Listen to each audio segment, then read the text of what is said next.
Hello guys, welcome back to ഡേബ് കൊച്ചുമ്പരം.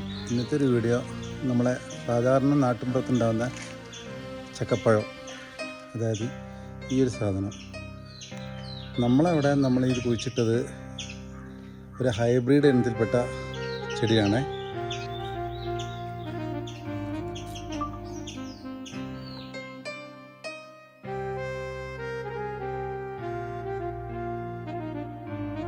തീവ്രമായ കൃഷിരീതികളിലൂടെയോ സങ്കലനം, ഹൈബ്രിഡൈസേഷൻ വഴിയോ വികസിപ്പിച്ചെടുത്ത മികച്ച ഗുണങ്ങളുള്ള ചക്ക ഇനങ്ങളാണ് ഹൈബ്രിഡ് ചക്കകൾ എന്നറിയപ്പെടുന്നത്.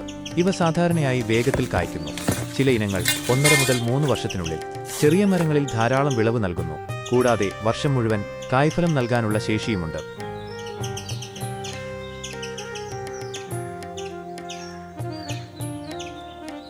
ഹൈബ്രിഡ് ഇനത്തിൽപ്പെട്ടതുകൊണ്ട് നല്ല ഫ്ലഫിയായ ജെല്ലിയായ ഭാഗങ്ങളാണ് ഇതിനുണ്ടാകുന്നത്. ശരീരത്തിന് നല്ലതാണ്, ഗുണങ്ങളുള്ളതാണ്, കഴിക്കാൻ നല്ല ടേസ്റ്റാണ്. നമ്മൾ വീടിന് ഫ്രണ്ടേജിൽ തന്നെയാണ് കുഴിച്ചിട്ടത്. അപ്പോൾ പറിക്കാൻ വളരെ സൗകര്യത്തിൽ പറിക്കാൻ പറ്റുന്നുണ്ട്.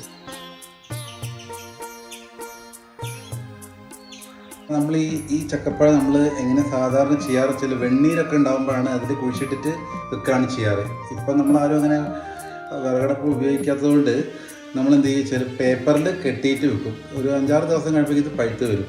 അങ്ങനെയാണ് ഇത് സാധാരണ ചെയ്യുന്നത്. അപ്പം നിങ്ങളെ ഭാഗങ്ങളിൽ നിങ്ങൾ എന്താണ് ചെയ്യുന്നതെന്ന്, ഇതിൻ്റെ പേരെന്താണെന്ന് നിങ്ങൾ കമൻറ്റ് ബോക്സിൽ ഒന്ന് കമൻറ്റ് ചെയ്യുക. ഈ കൊച്ചു വീഡിയോ ഇഷ്ടപ്പെട്ട എല്ലാവരും ലൈക്ക് ചെയ്യുക, ഷെയർ ചെയ്യുക, ഫോളോ ചെയ്യുക. Okay, by.